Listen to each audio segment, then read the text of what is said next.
galera, bem-vindos a mais um episódio do quadro Hashtag Pergunte ao Maestro. Se você tá curtindo o quadro junto com a gente, se você já é de casa, não esquece de deixar o joinha aqui, porque é muito importante pra gente no canal, no YouTube.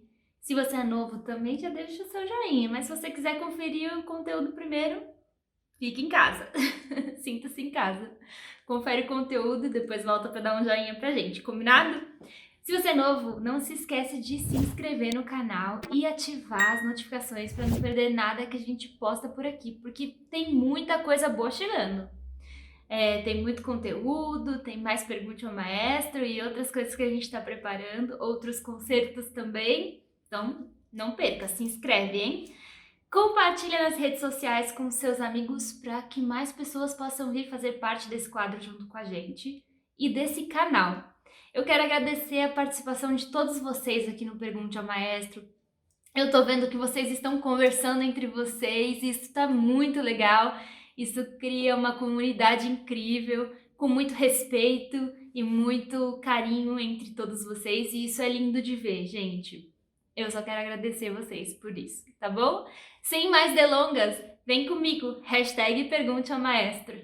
Maestro, quantos anos você tinha quando decidiu seguir essa carreira linda e maravilhosa? O que eu devo fazer para ter sucesso, ou melhor, me sentir realizada musicalmente falando? Te admiro muito. Gostaria de fazer dupla com a minha irmã e arrasar na vida. Que legal. Bom, vamos lá. Obrigado pelo seu carinho, tá? Eu tento me lembrar de quando eu quis ser músico e eu não tive essa coisa de eu quero ser músico, sabe? Minha mãe disse que quando eu nasci, ela descobriu uma maneira muito fácil de me fazer parar de chorar no berço. Ligar o rádio e aí deixar o rádio do lado do berço, tocando música, que aí eu parava de chorar. Ela dizia que era a melhor maneira de me fazer parar de chorar, porque eu não comia.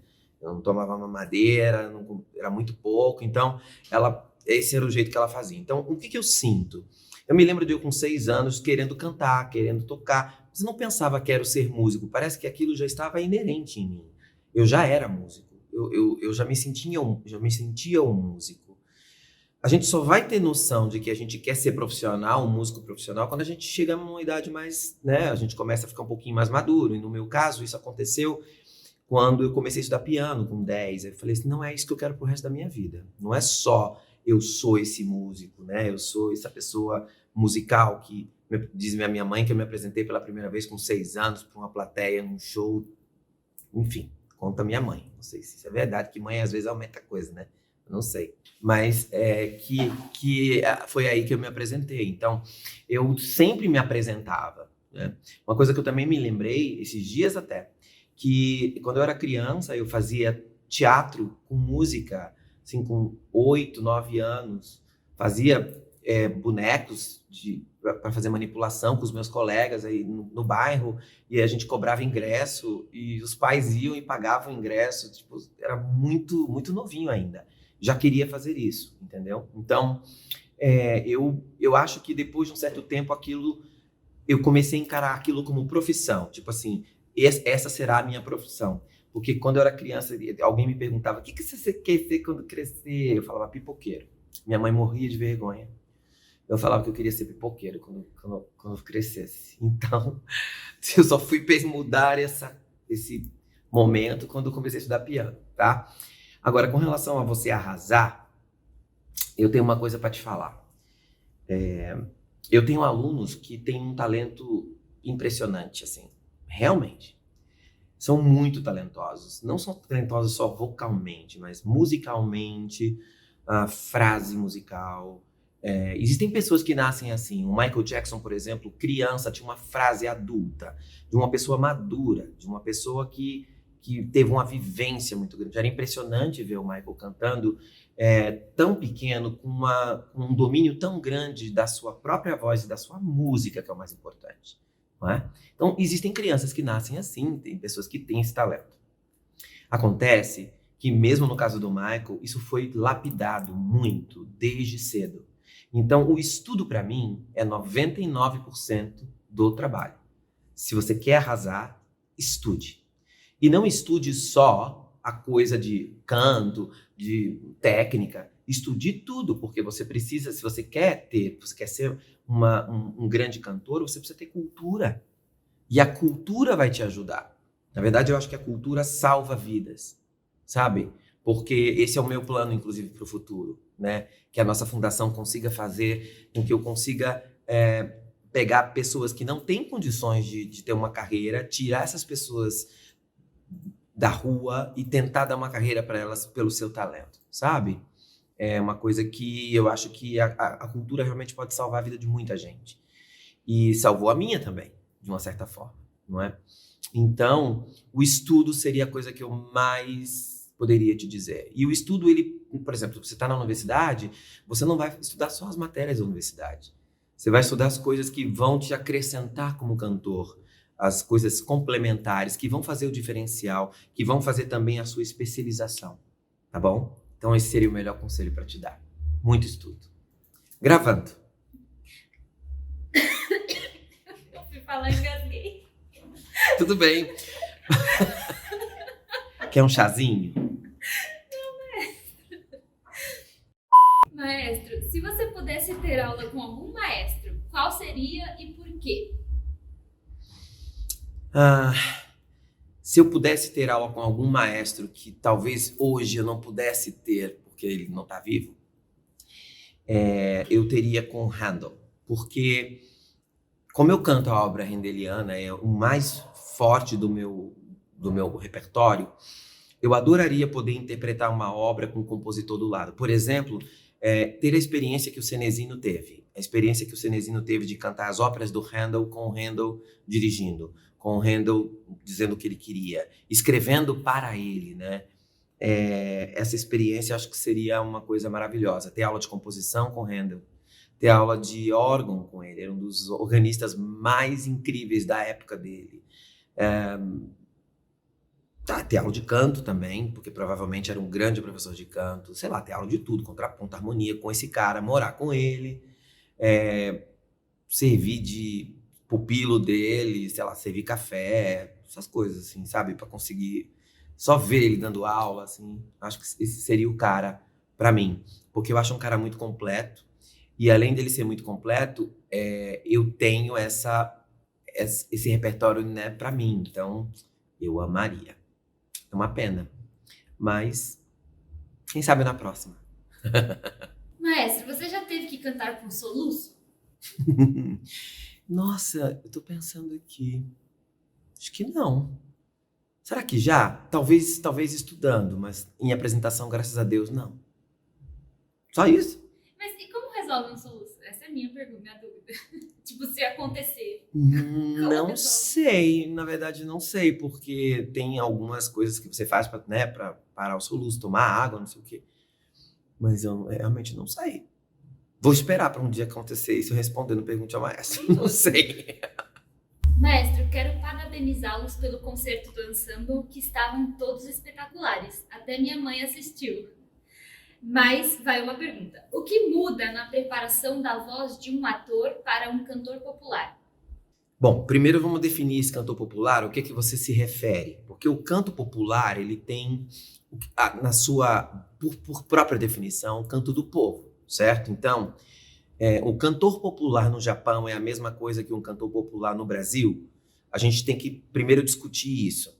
Porque tem professores no Brasil que consideram o canto popular a música popular brasileira. E tem professores de canto que consideram o canto popular o canto pop mundial, né? Esse globalizado. Então, a diferença entre, no meu livro, quando eu falo a música pop e teatro musical, eu estou me referindo ao cantor pop globalizado, essa coisa mundial que a gente tem hoje, com grandes divas, etc, etc. A diferença básica entre esse cantor e o ator é que o ator, os dois têm que contar a história, porque contar a história é legal, porque a música se torna mais próxima, né, do seu público. Mas a diferença é que o cantor pop pode pintar a música com muitos timbres, com muitos efeitos, com muitos riffs, com muitas coisas, porque é um canto mais pirotécnico. Então ele pode ter esse tipo de approach, sabe? E no teatro eu não posso pintar tanto assim, porque eu preciso que a história seja a coisa mais importante. Você vai ver cantores de teatro musical que quase não sabem cantar. Você vai assistir na Broadway, o cara é ator e ele faz lindamente, porque ele conta essa história bem e ele não tem uma grande voz, mas ele cumpre o que é o seu papel, sabe? Então, ele precisa somente ter uma voz falada projetada para o canto, ou seja, fazer um pouco de belting, né, para ele conseguir fazer esse belting contemporâneo, de preferência, porque ele não vai fazer esforço, ele vai conseguir fazer isso de uma maneira legal, mas ele não tem necessidade de colorir tanto, porque a não ser que o personagem vai evoluindo dentro da peça ou envelhecendo dentro da peça, isso acontece muito também. Quando eu fiz Chaplin, por exemplo, com Jabas Homem de Melo, eu fui envelhecendo a voz dele durante o espetáculo, porque ele começava muito novo e terminava bem mais velho.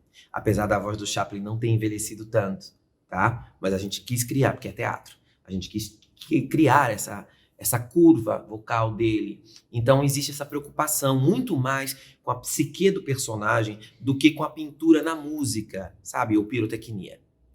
Quando o cantor vem fazer teatro musical comigo e ele é cheio de melisma, ele é cheio de riff, ele é cheio de coisa, eu tenho que limpar tudo isso. Às vezes dá mais trabalho, é melhor pegar um ator que quase não cante e ensiná-lo a cantar, do que tirar esses riffs todos, essas coisas todas que ele está usando lá na Beyoncé que ele canta, lá na Christina Aguilera que ele canta. Entendeu? Então, vamos colocar assim, a diferença básica seria o texto e a história no teatro são a coisa mais importante que um cantor de teatro musical poderia ter. Eu nem uso essa palavra, tá? Eu uso sempre ator de teatro musical, porque não dá para fazer só com cantor. Espero ter te ajudado, tá? Maestro, fala da voz da Celine. Por que ela tem essa emissão nasal quando está ao vivo e em estúdio ela parece mais potente e menos nasal? Obrigado. Nossa, você está me fazendo uma pergunta que eu não tenho muito como responder, porque eu não conheço a Celine, assim, né? Não conheço ela ao vivo. Mas uma das referências dela do canto nasal é que ela é canadense, então o inglês dela tem um sotaque. Se você escutar Because You Love Me, ela começa... For all those times you stood by me, né? Tem aquela nasalidadezinha do francês. Eu tô chutando que seja isso. E ao vivo, talvez ela descanse mais na cavidade nasal e gravando ela consiga usar mais faringe e o som fica mais bonito. Existe uma coisa também muito importante que você vai perceber com técnicos de gravação, por exemplo. Hoje em dia a gente consegue mudar quase tudo, né? Afinação, tem programa para afinar a voz, tem programa para dar corpo para a voz, tem programa para botar no tempo, um flex time, tem várias coisas que dá para fazer. Agora, a nasalidade para tirar é difícil. Se você perguntar para qualquer técnico de estúdio, ele vai dizer... Quando a pessoa canta e ela canta meio desafinada, ele fala, não, pode deixar que eu corrijo aqui, fica tranquilo. Agora, quando canta nasal, ele fala, vamos fazer mais um take? Porque é difícil tirar a nasalidade, sabe? Então, talvez, tô chutando, talvez no estúdio ela se preocupe em não deixar tão nasal, porque ela sabe que o técnico não vai conseguir mexer muito. Mas, com certeza, muitos cantores, quando estão cantando ao vivo, aumentam o seu twang nasal para dar um descanso, sabe? Porque ele realmente dá uma descansada, sabe? Só que dá uma descansada se a faringe está ampla. Se essa pessoa, como a Celine, é uma estudiosa, estuda pra ela estuda... Ih, falei não pode, né? Bom. Peraí. Se uma pessoa é como a Celine, que estuda muito, então ela tem uma faringe ampla, ela pode descansar nesse twang. Agora, se a pessoa não tem o hábito de estudo de faringe, quando ela colocar o twang, na verdade, ela vai se cansar. É um processo contrário, sabe? Então, eu tô chutando que seja isso. Porque realmente, ela, inclusive, se você pegar cantores imitando a Celine, as meninas que imitam, todas vão imitar com esse For all those times you stood by me, com essa nasalidadezinha, tá? Um grande chute que eu dei agora. E falei palavrão ainda, nossa. Olá, maestro.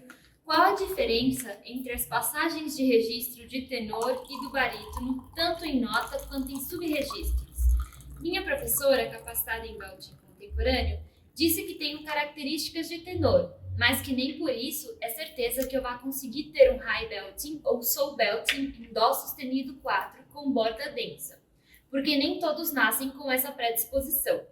Mas quero muito conseguir.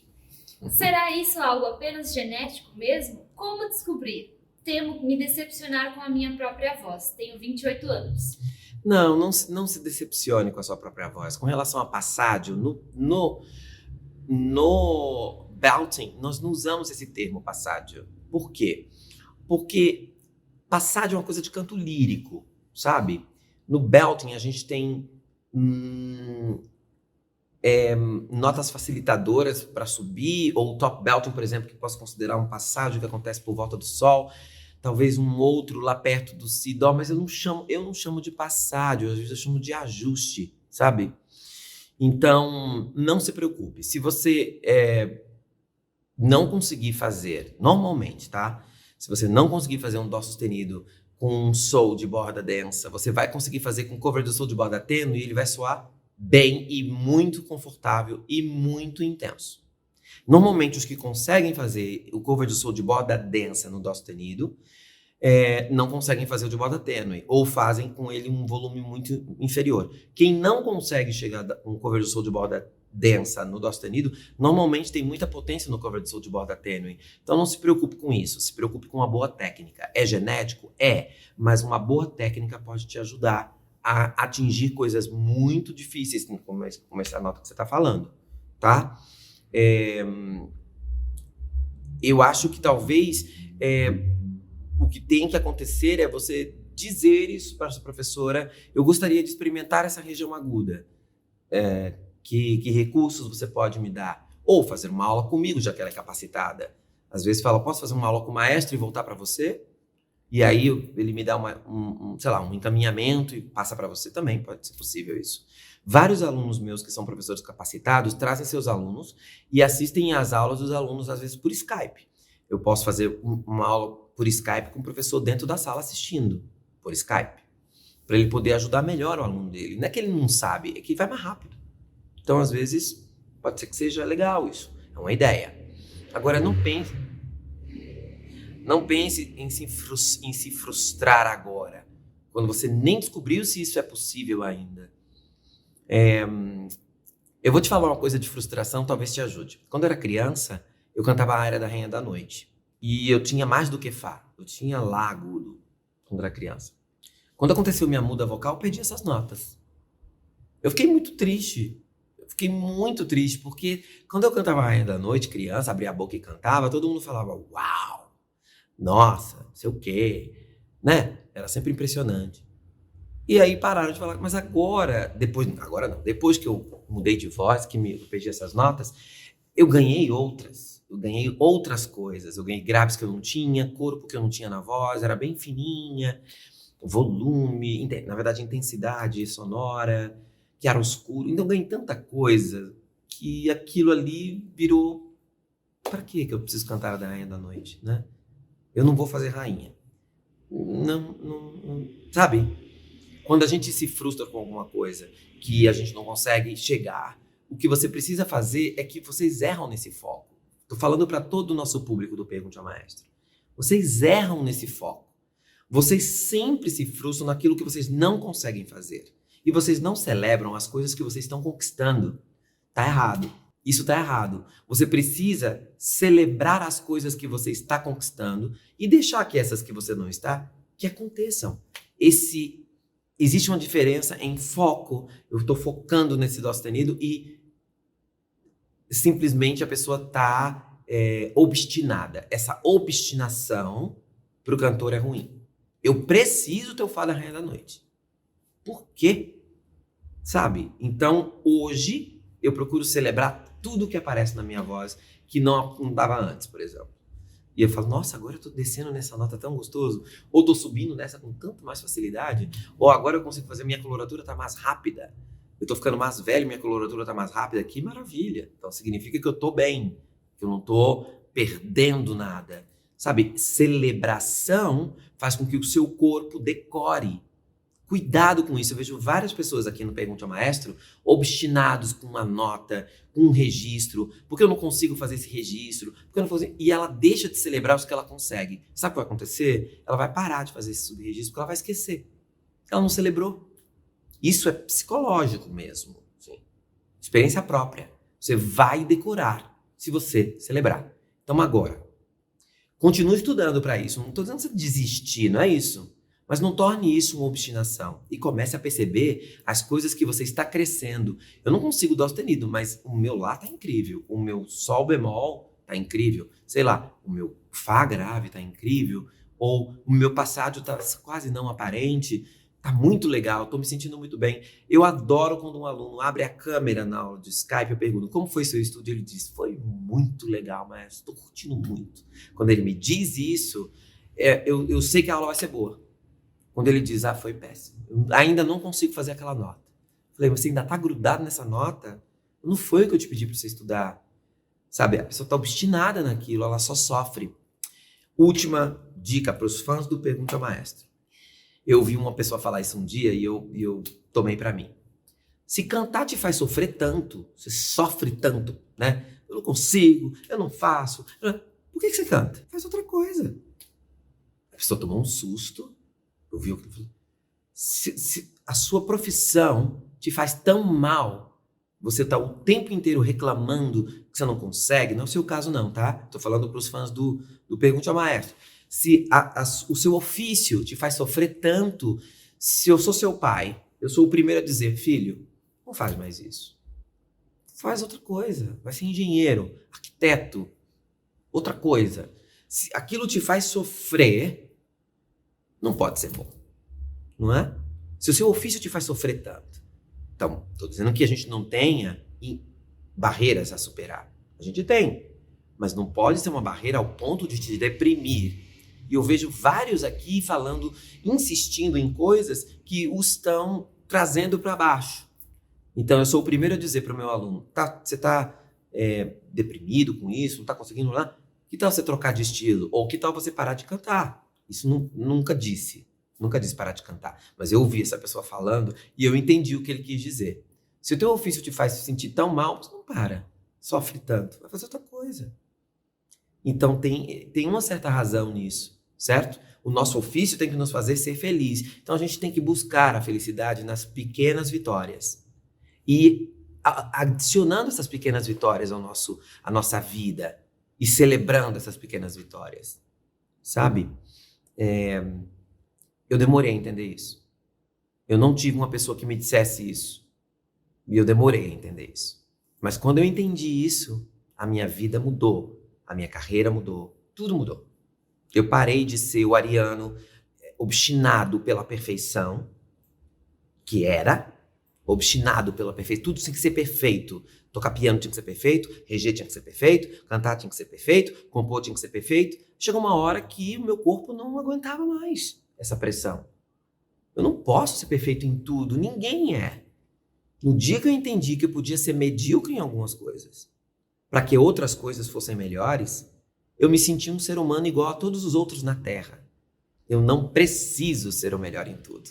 Eu só preciso ser o melhor naquilo que eu quero, naquilo que é melhor, que me faz mais feliz.